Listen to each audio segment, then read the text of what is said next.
All right, I think we're going to get started just because I know you need to be out of here at 10:30 and you've got places to go and things to do, and I hear it's supposed to snow, what, 20 centimeters, Rihanna?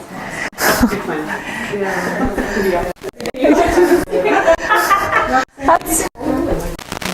Okay, so does everybody have handouts? Everybody's settled in, ready to go? There's coffee if you didn't find it in the other room. Okay, so I wanted to start off by just asking you, by a show of hands, how many of you have ever ate a food that had little or no nutritional value? How many of you enjoyed that food? How many of you have ate food when you really weren't that hungry? Right. How many of you have ever ate to the point that you were uncomfortable? Right. So despite the fact that I think everybody here is pretty much an expert when it comes to nutrition because you work in this field, and I've talked to lots of you, I know you're committed to healthy living, there seems to be this disconnect between what we know and yet what we do. So what I wanted to talk about today is, and I know I've talked to some of you over the years around kind of that emotional stress eating, but I wanted to take it to another level this morning and really talk about what happens when hunger goes awry, and how do we get back on the rails. What are some strategies that you can use with your patients to help them learn, one, that it's not always their fault, always just a matter of willpower, and how we can get back. So how do we help them bridge that gap, or create a little bit more connection between understanding between what they know and what they're doing? So what we're going to do today is talk a little bit about the different drives for hunger, and we're going to talk about some strategies and what happens when hunger goes awry or off the rails. We're going to talk about patient strategies, and then we're going to divide into our two groups. And what I'm hoping in those groups that Dolores and I are facilitating is for you guys to start to share around some strategies or tools that you've used that might be really effective that the rest of us don't use, that you could share with the group. Also, maybe there's some gaps in your skills, gaps in your level of knowledge that you would like more help with. So I'd like this to sort of be a springboard in terms of what the information that you need. And maybe this is an area that isn't a big deal for you. You don't get a lot of questions about this in your practice. So if that's the case, you can share that in your group too, and then we know, we can check it off and we're done. So why do we eat? We eat for three different reasons: for a physical need, for reward, and for stress. And we're going to talk first of all about hunger-based survival, and you get this in your CDM training, so I'm not going to spend a lot of time talking about it, about how it goes off the rails. I'm going to show you a video actually. So physical hunger has to do with that body's need for food. It's hardwired into our survival, into our genetic makeup and our survival genes, which is why eating is pleasurable. If we didn't enjoy eating, we wouldn't continue to do it, and it wouldn't enhance our survival. So hardwired in the brain's reward pathways is that enjoyment of food, and which is why we do it. And ideally, the system is designed for us to eat when we're hungry. That's when we start eating, and to quit eating when we're satisfied. But I'm sure I can tell you about in my practice, and I'm sure you know, that doesn't always happen. We eat for a whole lot of reasons besides just physical hunger. And sometimes, have you ever had patients come in and say, but I'm hungry all of the time? Or I never get hungry and I just eat anyways, but I'm hungry all of the time. And so what I want to talk about is show you, actually I'm not going to talk about it, I'm going to show you a video by Dr. Robert Lustig. He's a pediatric endocrinologist out of University of California, San Francisco. And it's a short 8-minute video, but it talks about what happens when what happens with that physical hunger, and one of the reasons why people who are trying to lose weight eat less, but they're hungry, and yet they're still not losing weight. So I'm just going to take a minute to get it up and running. I had this all practiced today, or this morning, and now when I'm doing it, because you guys are all watching, it's got to turn the volume on before I hit it.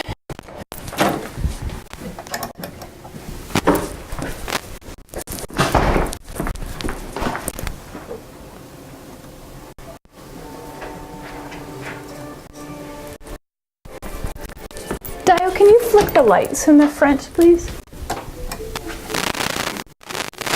Guys, is the volume okay?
many calories you burn and how good you feel are the same. You only have 1,500 to burn, but your body wants to burn 2,000. So what do we call that? That's called starvation. So how do you feel when you starve? Crappy, tired, walking, sit on the couch, don't want to move, don't want to exercise, maybe watch TV or play video games. And of course, hungry. Reactive. You always do. What are you going to do? Now, instead of eating 2,000 calories, now you're eating 2,500. You've increased your food intake to compensate for the effects of the excess insulin. Except, I'm still pumping full of insulin. 100 of those 500 right off the top, straight back, 9,600 calories heavier, really still don't feel perfect.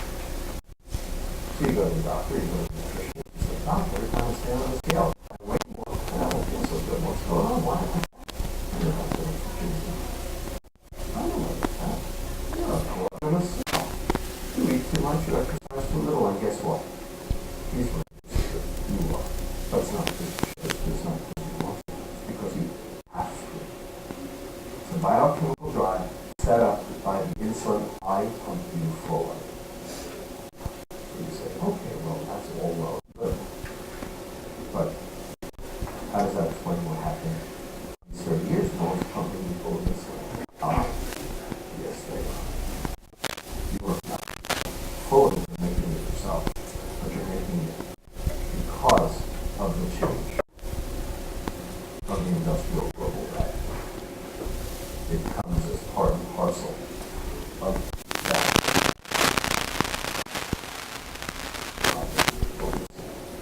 And then you say, okay, well, that's what's going on. Why isn't my left in work? Because the work we've done shows insulin blocks left in the brain and makes you hungry. So the higher your insulin goes, the more energy you store and the hungrier you get. And there's your vicious cycle of consumption, weight gain, and disease, all being promoted by excess insulin, which comes from industrial diet.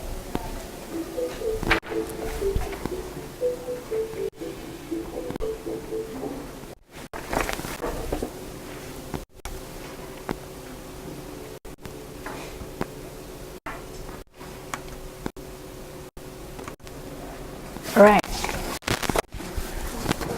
Yes. Can you expand on what he means by the industrial global diet? It's the North American diet. So it's that high refined food. So everything's boxed and processed and instant. Almost all boxed and, not, I shouldn't say almost all, but a good chunk of, I think over 85% of boxed processed food have added sugars added to them. And so it's that diet that he's talking about. We used to call it the traditional North American diet, but what we're seeing is that it's actually going across the world. So in countries that are even developing countries, that's becoming the diet of choice. And so this is only one of the segments that I'm going to show you. There are actually 5, I believe, segments, and it's called The Skinny on Obesity, if you Google that on YouTube. And he talks in all of the other segments on different components of it. But I've heard Dr. Lustig talk a few times when I've been in San Francisco, and he's fairly controversial in terms of he really gets out there and talks a lot about our diet and what we should be doing and shouldn't be. But I thought that this would be a really good understanding of maybe why, when people are trying to lose weight and they're still eating the same kinds of foods, just less of them, that it can make it really challenging because we still have some of that issue with insulin. So we can talk more about that. So when we look at hunger going awry, part of it is that the other thing I can tell you is the chaotic eating distorts hunger cues. So people who don't eat regularly, they eat whenever, they grab something whenever they're in their car and they get the urge to drive by somewhere whenever they haven't eaten, and then they get home and they overeat. It's that chaotic, irregular eating can also distort hunger cues. That poor meal balance. One of the things about that global diet is that it tends to be lower in good sources of protein and very low in fiber, low in fruits and vegetables, but high in refined carbs. So that type of diet distorts hunger cues because of the impact that it has on blood sugar and insulin. Inactivity it distorts hunger cues again. Medications, which is some of the stuff that Dr. Sharma has mentioned in the past, can do that as well. And depression and anxiety can disconnect us from our hunger cues. So we're going to talk about some strategies a little bit later on, but I want to jump into reward hunger. So reward hunger is we eat because we want to, because it tastes good, because it's, I just want something crunchy right now. It's my favorite food. And reward hunger is tied into those reward centers in the brain, specifically part of the brain, the nucleus accumbens. You don't have to remember that, but that's the reward center in the brain, and it's driven by dopamine. And for those of you that heard me talk before, dopamine is your I gotta get it hormone. So when dopamine levels are elevated, it's I want something. So if I'm thinking about chocolate chip cookies, or I'm thinking about Donna's cinnamon buns, and my dopamine levels elevate, which they're going to now, Donna, you know that, is all of a sudden it's I gotta get it. I start thinking about it, I start figuring out how I can get it, and to the point where then I have to eat it. And so we all eat for reward hunger. We all do. You guys all put up your hand and said sometimes you eat just because it's there, just because you want to, even in the absence of hunger. The issue with some of the patients is that when they do it over and over and over, and that's one of their sole sources of activation for their reward pathways, is it hijacks those reward pathways, and it's almost like an addictive. And actually, Dr. Lustig would say we do get an addictive component to food, specifically sugar. So what happens is in individuals that are obese, some of those individuals have altered reward centers in their brain. And what I mean by that is when you release dopamine in the nucleus accumbens, that's what creates that drive and that thinking about and that craving for the food. When the person eats the food, so the dopamine gets released and then it gets uptake by the dopamine receptors, and you get that sense of satisfaction, that hit that comes off of the food or whatever it is that you're going to do. With individuals, not everybody, but what we've seen is that with many individuals who have obesity, eating the food creates the huge release, or thinking about the food rather, creates the huge release of dopamine, but because they're flooding the system with dopamine, with the cravings and the thinking about food, is the dopamine receptors actually downregulate. You have less receptors. So there's the drive, and then when they go to eat it, they don't get that sense of pleasure or satisfaction from it. And so what does that make you do? You keep more to try and get that feeling. So when we compare food or sugar specifically to alcohol, to cocaine, to marijuana, it creates that tolerance in the brain, and it also, if you take away the substance, it creates the withdrawal. So I'm not saying that we have a whole population full of addicts, but what I am saying is it acts very similar. And so it's not as easy as saying, well, you just need to cut it all out. Because there is a biochemical drive for them to want to eat those types of foods. So we're going to talk about, when we get to the strategy section, what kinds of things that we can do, and it becomes what I call self-reinforcing. So if I am feeling stressed or overwhelmed and I'm getting the craving, some of you have heard me say this before, then the craving is, let's say, for chocolate chip cookies, and I actually eat that chocolate chip cookie. The self-reinforcing piece of it is it makes me feel slightly better. It activates my reward pathways a little bit, and it creates a neurotransmitter or a neuro circuit in my brain that says, when Robin feels stressed and overwhelmed, cookies make her feel better. So the next time I feel stressed and overwhelmed, my brain is going to require a little activation, and it's going to remember that memory of the chocolate chip cookies. So that's what we call that self-reinforcing. So then I do it, then I get that little bit of a hit. But the more I do it, eventually I don't get that sense of pleasure or that hit off of the food. But I still continue in the behavior because I think I will, because the brain's driving me to do that. So we've talked about this. So it's dopamine, the pleasure gets blunted. So let's look at the connection now between stress. And then we're going to go back and look at all of the strategies that we need to do. So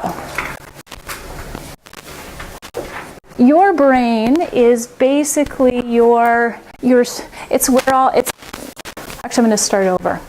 Every organism, and humans are no exception, may need to meet this level of homeostasis. So when we get too far out of balance, it's our brain's job is to basically pay attention to our environment and find ways to get us back into that narrow range of homeostasis so that it ensures our survival.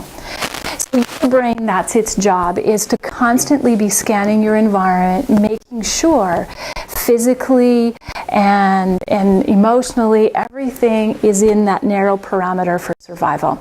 And so all of the things that it's scanning is your external environment. So all of the things that, for some of you, where the roads were a little bit crazy getting here this morning, that you ended up on the bus didn't come and you were on another bus, the fact that you've been up all night and your wife had a baby last night, all of those things that happen in our environment contribute to a bit of stress in the brain. On top of that, we've got the physical things. So if my body is insulin resistant, if I have blood pressure issues, if I have anxiety issues, if I have chronic pain, my body is constantly monitoring all of what's going on and doing its very best to make adjustments to try and keep me in balance as much as possible. At the same time, there is going to be some emotional, perhaps, stimulation that goes into that brain, maybe some negative thinking, maybe some feelings of helplessness or powerlessness. Then there's temperament, and a lot of the clients that I see around weight management, it's all about all or nothing thinking. I have to be a perfectionist at this. I'm a worrier. I'm an overthinker. So those types of temperaments, as well as others, are going to impact all of those inputs that your brain is looking at. If your brain then perceives that if it can manage all of these things and keep you in that narrow range of homeostasis, then that's fantastic. You're in balance and life goes on and you really don't have a lot of excess cravings. However, if there's too much going on over here, it can send our brain into a state of imbalance.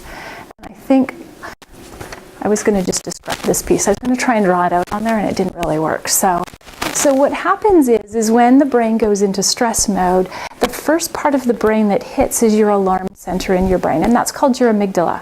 When your amygdala recognizes that there's a threat to survival, my temperature's gone too low, my blood pressure's gone too high, I've got too much going on, I'm on the white mud, and there's trucks skidding in front of me, the amygdala registers that as an alarm system. And so it is ready to hit full-fledged alarm to send your body into high alert, which is that stress response, that fight or flight response. What happens though is the very first piece that happens is your hippocampus comes in. And your hippocampus is almost like the calming center of the brain. The hippocampus puts the stress into context. So it stops. So for example, if my amygdala hit off and I said, oh my God, everybody's looking at me and they're bored or they're confused by what I'm saying, and my amygdala is going on, then my hippocampus might come in and say, it's okay, you can explain this differently. Maybe they're just tired. Maybe they've had a bad day. Maybe it's not about me, right? And so my hippocampus can come in, put the stress or the situation into context, and essentially calm down my amygdala, which stops the stress response. If it can't do that, if the trucks are skidding in front of me and it's really appropriate for me to go into a stress response, then that's what happens, and the amygdala ignites that stress response and everything in my body changes as a result of that. My blood pressure goes up, I become very alert, cortisol gets flooded through my system, and so we get that full-on stress response. What we know is that when people are in a fight or flight or a freeze mode, when that's when their body is their prefrontal cortex, or their adult part of their brain, goes offline. And what I mean by that is it's no longer, you're now not making decisions based on, you're not making appropriate decisions based on what's probably best for the situation. You're making decisions based on who's ruling your decision-making process is actually your primitive brain. So your brainstem and your emotional, your mammalian brain. And so that is very reactionary, and you need that. When you're on the white mud and there's trucks skidding in front of you, you don't want to think through the best appropriate action. You want your brainstem to kick in so that you immediately respond and react without even thinking about it. But when we are in our day-to-day situations, and I'm walking into a buffet situation, or I'm at home and I've got chocolate chip cookies on the counter and I've got other food in my pantry, I don't want my brainstem making my decisions for me, because it's going to be telling me, you want it and you want it now. Don't worry about it just a little bit, it's okay. Oh, you deserve it. And that's where those reward centers start to get activated, and that's part of that connection between the reward centers and when stress can modify or adapt them. Does that make sense? Roxanne? Yes. You're reaching for the chocolate chip cookies. Yes. The stress in the situation could be, I've had a horrific day, I'm really tired, my kids whined through supper because they didn't like what I cooked. I'm thinking about all the things that I need to do tonight, and yet I promised Dan I'd meet her at spin class, but really I'm not going to get there, so I'm feeling guilty about that. So what happens is for certain individuals, and that's what we're going to talk about, is for you perhaps that would not send your brain into a stress response. For another person it may, because they don't have that activation of the hippocampus to tell them it's okay, it's just been one of those days, you'll be fine. Do one thing in front of the other. Anne will forgive me if I don't show up. But for other people, who are super, she may or may not forgive me. But for other individuals, maybe we'll talk about this piece of it. So, and then if I don't answer your question, make sure you ask me. So what happens then if that hippocampus or that prefrontal cortex go offline, the brain's immediate response is to get back into that narrow range of homeostasis. And if it has a memory that chocolate chip cookies have made me feel better before because it increased my serotonin levels, and I had that feeling, or that coffee, or that glass of wine, or that drag on a cigarette, where I just get that sense of immediate, for a millisecond, oh, I feel better. The brain then throws us into those coping mechanisms. And so those coping strategies, once in a while, are not the end of the world. But if they happen over and over, that's what hijacks those reward pathways. So I'm still getting to your answer. So the stress modifies the brain pathways. It makes us more inclined to look for food as a coping mechanism, as a comfort. And we're not aware of it. I don't go home at night and go, geez, I really need to cope with some food tonight. Like, that's not the conversation that people have generally. But they find themselves eating, whether they're aware of it or not, as part of a coping strategy. So, the physical hunger, the emotional, or the reward hunger, and the stress hunger are all interrelated. So we're going to talk about some strategies, which is going to get to the answer of your question. So first of all, let's tackle physical hunger. How do we realign or bring physical hunger back on track? The first way, I know the dietitians do this, and some of the nurses do as well when you're teaching some of the basic healthy eating, is really focusing on that routine of eating, those balanced meals, the protein, the more whole foods. So I want people to eat their apple. I don't want them to drink it in a smoothie. I want them to eat their oatmeal. I don't want them to have it in a granola bar. So it's about eating whole foods versus eating processed and boxed foods, bumping up the fiber, making lean protein, getting some healthy fats in there. So that's the nutrition side of it. Making sure people have adequate calories.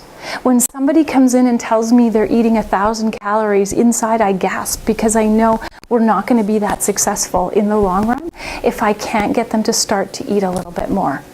And especially if they're eating 1,000 calories and what they are eating is highly processed 1,000 calories, it's really not, as you saw in the video, it's not going to set people up for long-term success. later on, I will teach people about hunger and satiety and how to listen to their body, but to be perfectly honest, to begin with, they have no clue of when they're hungry, what full feels like, unless it's stuffed.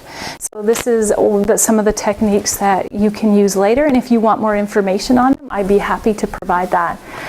The other thing that I want to say around this is probably not the first place that I would start about realigning hunger cues, because patients will see this as what? As a diet.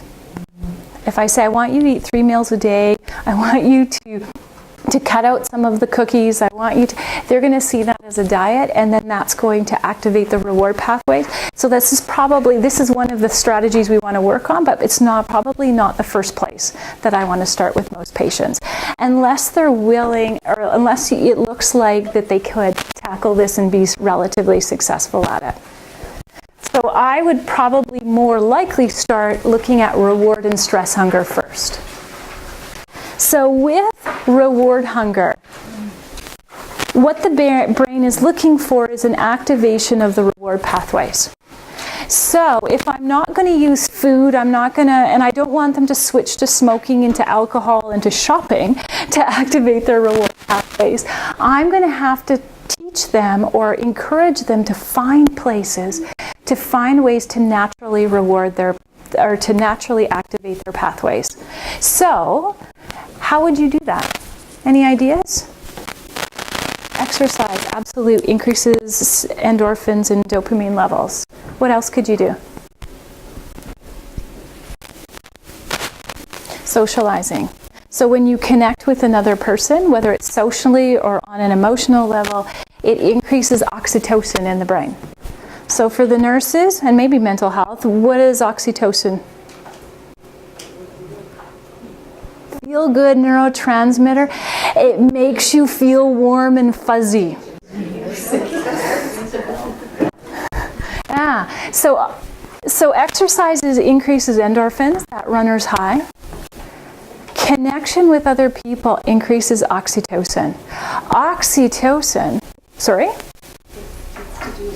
It's to do with bonding, absolutely. We're going to talk about secure attachment in a minute. And so with bonding, so when mom's breastfeeding, part of that letdown process that occurs has to do with the release of oxytocin. So oxytocin helps buffer the brain against stress. So I want people to enjoy foods, but I want them to find other ways to access their reward pathways without using food. And you can't take away food as, now I feel like I missed something, but we're going to carry on. As I feel, one of the things around food is that if food is somebody's coping mechanism, if it's what they do to give themselves pleasure and enjoyment and comfort at night, and I take that away without substituting something in first, we are not going to be very successful. So teaching people, one of the homework, and they think it's very strange coming, what do you do for fun?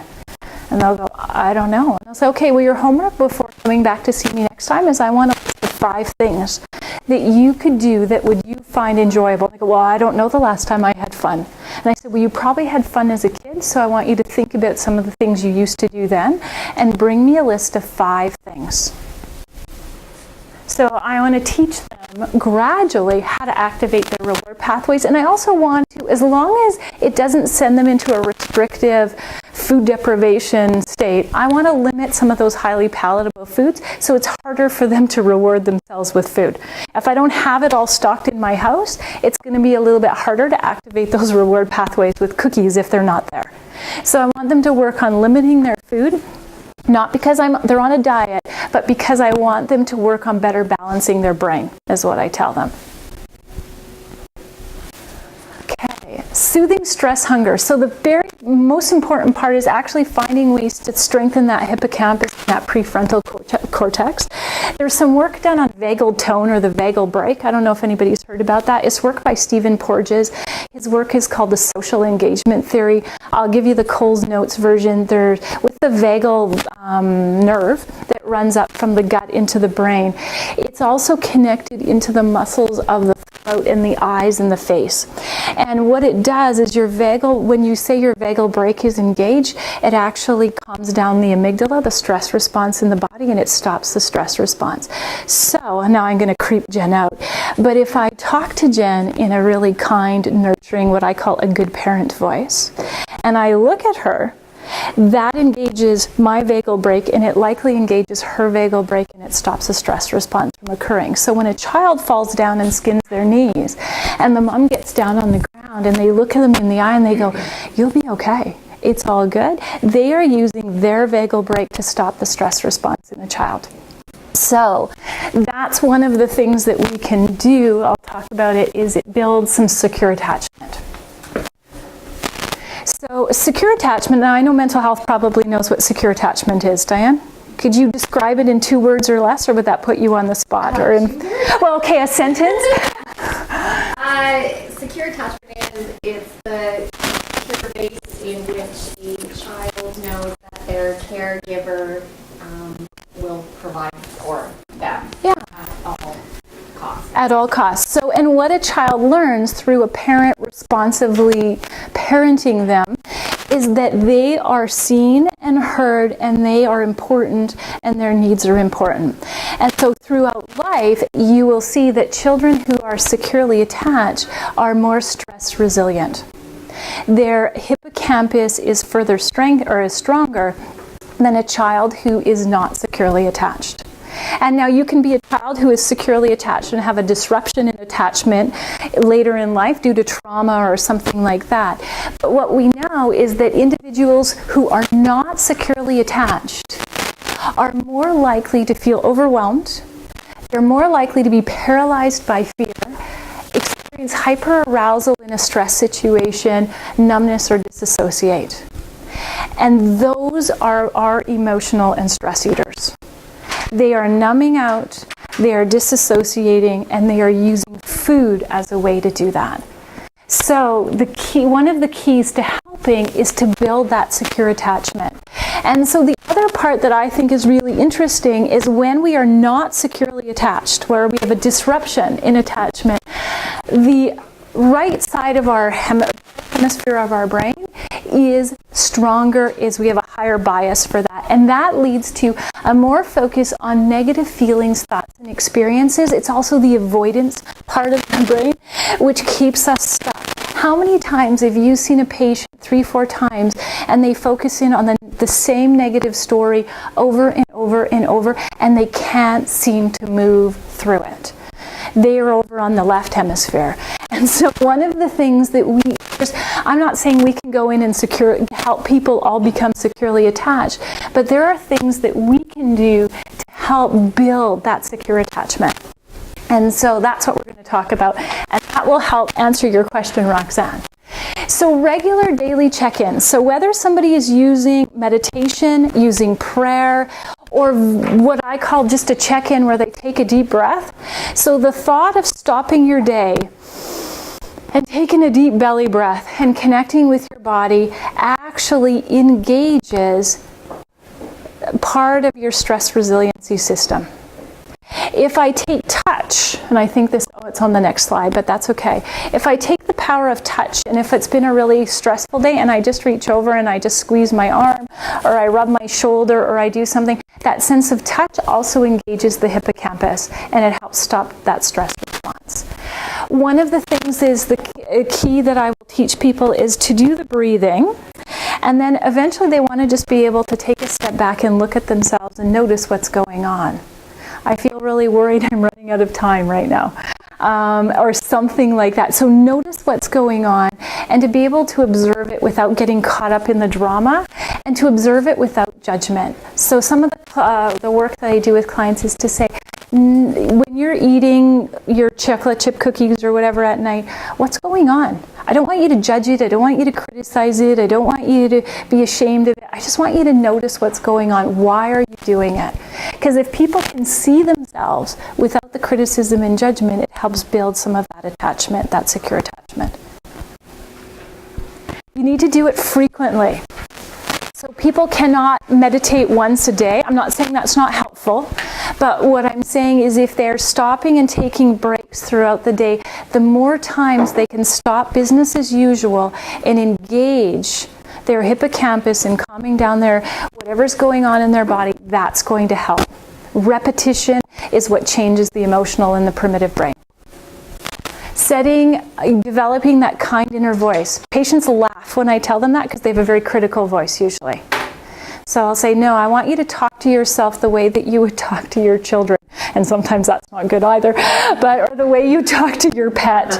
It's that kind voice. And it takes a little time. Use the power of touch I already talked about. Proprioception is basically moving your body to a position when you feel your best. So if I'm feeling top of the world, I'm probably not standing like this. But if my chest is out and my shoulders are back and there's a slight smile on my face, that shifts how I feel. It shifts me into feeling more powerful. So I will teach people, if you're sitting in the day to check in, move your body because that changes how you feel. If I soften the muscles around, so if I do that and I take a couple of deep breaths and I soften the muscles around my throat and my eyes and maybe smile, it engages my vagal brake because those are the muscles, the nerves that end here, and that stops the stress response as well.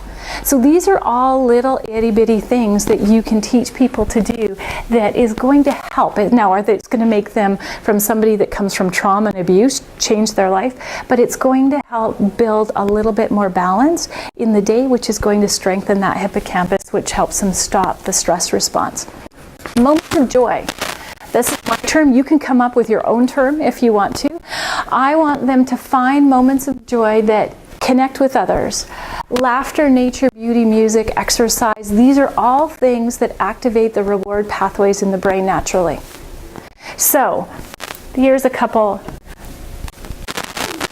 So did anyone have a feeling in their body? Did you get an oxytocin release looking into the eyes of a child? Like if you get that little shivery kind of feeling, that's the release of oxytocin.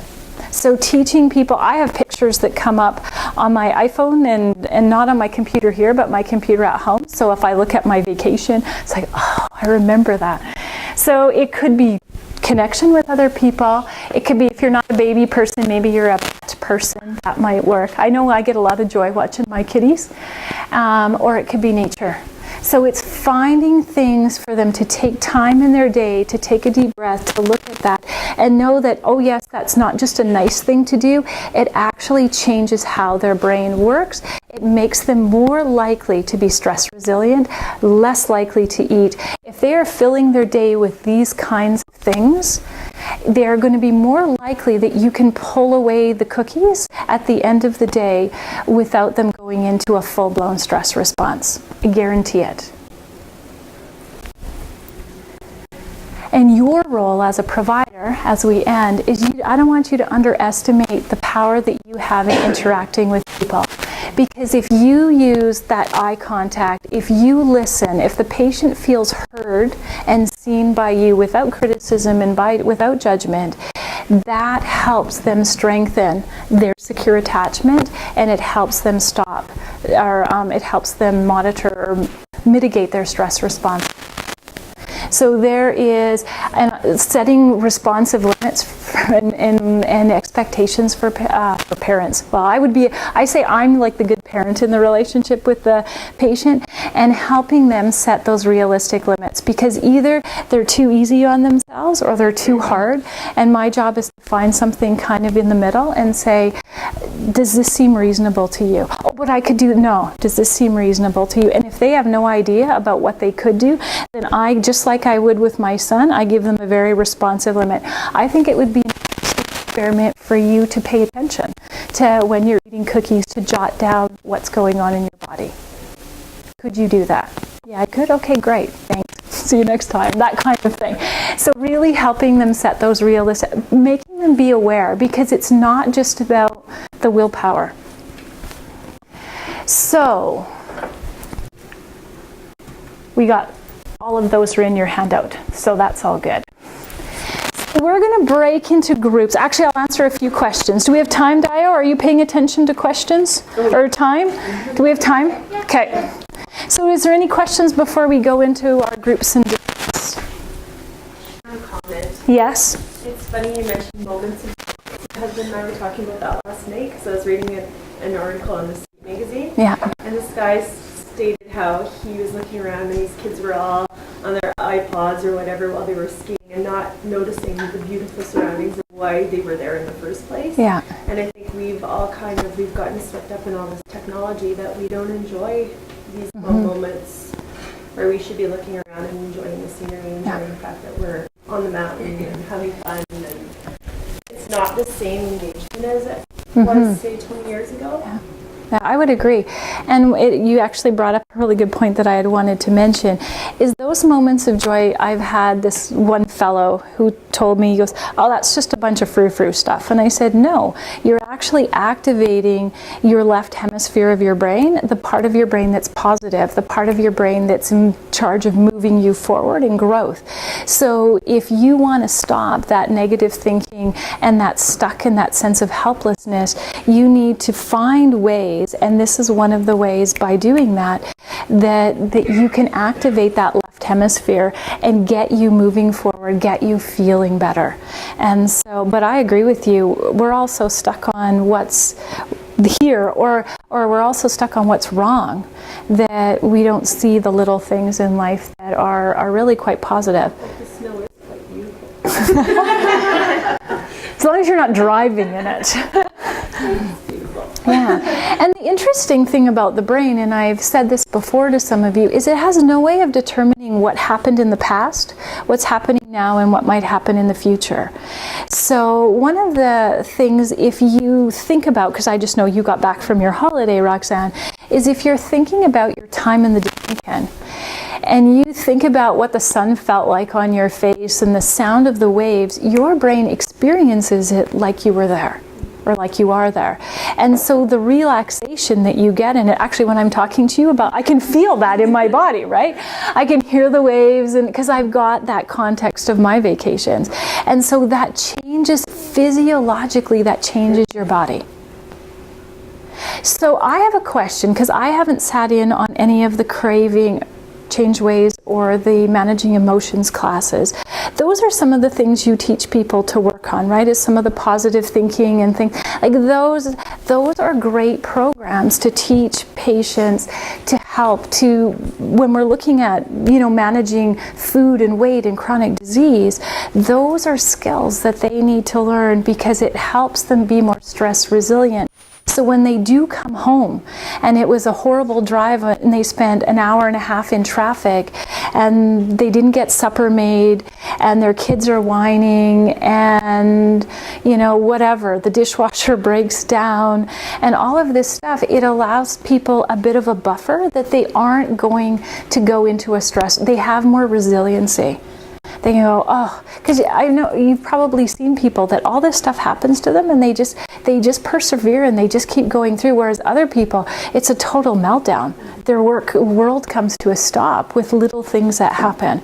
And so it's really about building that stress resiliency. And I think when we do emotional eating type of work, that's the stuff we need to work on, because craving change, although I think it's a good program and I teach it, it's cognitive behavior therapy, and when an individual, when their prefrontal cortex has gone offline, we cannot do CBT work because the cognitive part of their brain is not functioning. They're not remembering to use the tools. Their primitive part of their brain is in charge, and so what we need is to teach them some different tools. So at times CBT is very helpful, but there's going to be other times where it's not, and we need to teach them other tools. So that can be stuff you can discuss in your groups. Any other questions or comments? What would you tell the guys that then food is the way they live when they're socializing? There's movies or TV or how would you tell them to kind of take that away from the socializing? Ask them to experiment with it. So I'll say, I want you to be curious and I want you to try for one time to not have food present. Or maybe let's do it gradually. Let's just have tea and coffee or something present and see how that, with the socialization, Now you also have to make sure everybody else is on board, and so tell your friends, I just want to experiment with this. I'm trying not to equate food to all of my situations in life, so I want to take the food out of our get together and see how that goes. And just go, tell me how it was. Was it uncomfortable? It probably was to begin with. And whenever you change what you do, that is stressful on the brain, right? So